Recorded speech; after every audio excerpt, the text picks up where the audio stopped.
Hey, hun. Your lace was showing. Legit. Hey, hun. I don't want to insult you. Hey, hun. Hey, sis. Not to be I don't know if rude, you know but this, but I don't know if you knew this or not, but your lace was showing throughout the whole video. Okay, so if I could have... Wait for the question. If I could have one person singing at my wedding, who would that one person be? And they could look good. Okay. Yeah.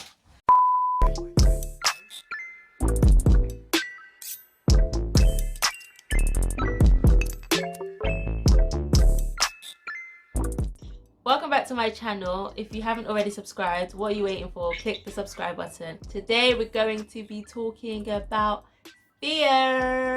I have my good friend with me, Precious. She's on FaceTime, so you guys will get to hear her. If you don't know who Precious is already, we have recorded a video together. Hi, Precious. So basically, let me do my voice, YouTube voice. Hi everyone. He was actually so weird.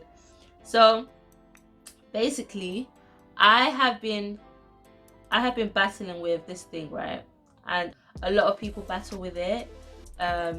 It's definitely not something that no one can say they've never felt or they've never experienced, because I feel like everyone has experienced it some way, shape or form. Okay, and that is the ultimate fear. When a lot of people talk about fear, you kind of be like, oh yeah, you know, the generic, like, oh, you know, you have to get over it, fear is not of God, this, that and the other. But when you are crippled with fear yourself, you're just like, man, like, how do I get myself out of it? Because I feel like, especially with this YouTube platform, there's so many things that I've wanted to do or record, and fear has held me back. And then I've seen other people do exactly what I've been thinking of doing, so then I get into that position of self-doubt, and I'm like, I can't do it now because this person has done it, so if I do it, it's like it's copying. Whereas I probably got the idea for myself like months ago, but because of fear, I'm just like, oh my gosh, like I don't want to do it, or I feel like I can't do it, or I'm not meant to be that person that wins. I'm just like, oh, I could do that, but that can't be me. I feel like that happens to me quite a lot. What's your take on fear? I think fear is that thing, mate. Right? It can break you because so many things that you want to do, but you're scared of doing it. Like, what if it doesn't turn out well? What if it doesn't go the way that I want it to go? And even like small things in our life, like say even moving to someone that you fancy, because you're I like that. That's your first analogy. Like your first example, sorry. Because like even moving to someone that you like what's the worst that can happen? They're not interested. But it's true. Yeah. Yeah. But fear has put you in a place where it's like, oh, I can't even. He wouldn't even look at me like. He wouldn't even think of me twice. Like, he wouldn't even. So I think fear is what is killing people, to be honest, because of, you know, there's so many ideas. You know, like, you know, people always say that the grave is like the richest place in the world. So many ideas that died. So many things, that people could have done. They didn't do it because of fear, and it's a thing of what's the worst that can happen? It doesn't work out. Okay, go back. And I think it's that of, you know, we're overthinking stuff a lot. I think, you know, I do it a lot as well. When you find yourself just overthinking so much, just do it. You know, just go and do it. What's the worst that can happen? It doesn't work. It doesn't work. Yeah. No, it's part of the process. Exactly. And you know, when you read about, you know, all these successful people like Mark Zuckerberg, all these Facebook, they, you know, Facebook was not the first idea. There was other things they tried that didn't work. You know, you go back to the drawing board. So it's a thing of, you know, fear is something that it does. I think with our generation, anyways, it's really affecting us. But we know, you know, as the Bible says, it says that the opposite of fear is love. And when we walk in that, you know, that understanding of that, I think, you know, it does say it's a perfect love casts out all fear. So it's just remembering those things. Well, I can't lie, but it's hard. It's easier said than done. Yeah. It's definitely easier said than done, because like there's so many things that I wanted to do that because of fear, like, oh, what if they don't accept me? What if, you know, I'm not on the same level as these guys? And I understand, you know, with your YouTube thing. Like it's like, oh, well, I don't want to try this. Like, what if people don't watch it? What if they want? That's the thing. Yeah. Especially when I first started YouTube, I remember I just wanted to start it. I remember when I first told my friends that I wanted to start a YouTube channel, and it was Jeffrey and Marta. So shout outs to you guys. I remember we were in where were we? Casper's, because we usually do like this our outing because we hardly see each other. And I remember telling them like, oh guys, I want to start a YouTube channel. And they were encouraging, but it's like at that time it was more desire, like, you know, I want to start because I want to enjoy myself, I want to have fun, I want to record, I want to edit, you know what I'm saying? Like I didn't know how to edit at all, and I just felt like the more I've been on YouTube, the more I'm losing that, like that first of why I started YouTube or why I wanted to do it. Now it's like sometimes I get into that habit where I'm thinking of, oh my gosh, are people gonna watch this? Are people gonna relate to me? Am I relatable? Am I funny? Am I interesting to not even like to listen to, but to look at? Do you get that kind of thing? So I feel like the more I've been on YouTube, I get into that position of like, oh my gosh, like I don't think I can do this. I don't think I can record. I don't think I have so many ideas, but fear has stopped me. Like that's why sometimes I take a long hiatus from YouTube or from Instagram. I can't remember the last time I posted anything on my actual Instagram. Whereas my food Instagram, guys, at Foodiology1, follow me there for food ideas, and yeah, it's popping. But yeah, I post more on that now than I do on my actual channel, because I just feel like fear has just literally stopped me from doing so much, and it's so annoying. And I know it. I know every time I remember something, I always know fear is not from God. Fear is not from God. If it's not from God, who is it from?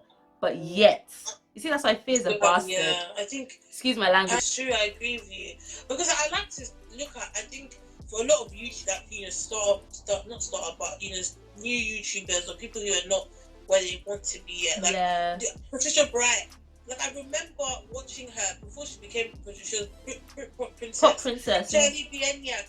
Even also Beauty by JJ. I remember watching these people and look at them now. Yeah. So I think it's a process of, even to CME now, for example, like it's a process of gradually, but you know, they always say consistency is key. It's, you know, it's a thing of, I understand, like, you know, you might have fear, you might have writer's block, or even when you're just like, what's the point of doing this? But you always have to remember, like, point why you started it. You started it for yourself. You didn't start it for other people. If you know, other people end up joining and watching it and joining the Toyadeez family, I guess, then obviously that's a plus. But remembering why you did it, because if you lose the love for it, then it's just like, oh, what's the point of this? What's the point exactly? What's the point? Then it's not becoming something that And I think for you, it started off like, you know, you wanted to be on camera and just talk and just, you know, do your makeup. What's funny, I think makeup was never even supposed to be part of it. Makeup was actually never supposed to be part of it. Ever. I never wanted to be that YouTube that was just bound to, I'm a girl, so obviously I'm only doing fashion and makeup. That's why I was like, no, I'm not doing that. I don't want to be just classified as somebody that just does makeup. But I don't know, makeup just wiggled its way in, and yeah, we're here now. Guys, don't mind if my eyeshadow just comes out really weird. Don't mind me. I'm just trying new things, please. Don't mind that. Don't mind my place. I'm literally just trying new things. Can we even talk about Hushpupi? Can we not? Can we really not? All I have to say is every day for the thief, one day for the owner. That's all I have to say. Our parents are talking about him. Do you get it? Like how this thing has been exposed. Like usually it's like people that we on social media is left at that. Our parents don't know like who took. Is our parents are even informing us of the update. Let's just cycle back to fear. Let's just leave. How did we just divert away from our topic? Anyway, another thing with fear is that sometimes when you know, you do realize that okay, fear, it's like inevitable, I guess, because sometimes you go through things where you're very fearful, and you know, you just have to figure out ways to get yourself out there. But talking about fear and my Foodiology page, that was something that I wanted to do, and I just started doing as just like a hobby. But I actually started enjoying it. And why I say fear was added to it was because I got a email, like a general email from a company called Embargo. If you don't know who Embargo is, I'm not being sponsored by them, but I should be, because I'm proper like promoting their business. But Embargo is an app that you can download on your phone, and it basically tells you about restaurants near your area. I think typically in London, that you can get deals off. So if you were to buy like a meal, you get a free drink, that kind of thing. And they give you like vouchers that you can use as well, or discount codes that you can use as well.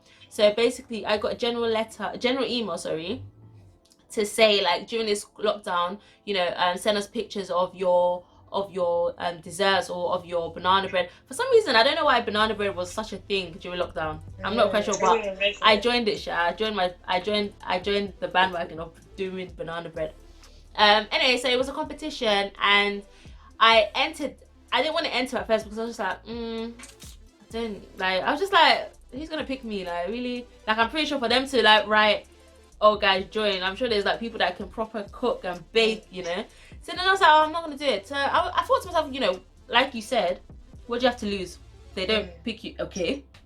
Life goes on, do you know what I mean? Yeah. But lo and behold, I actually entered the competition and I actually won.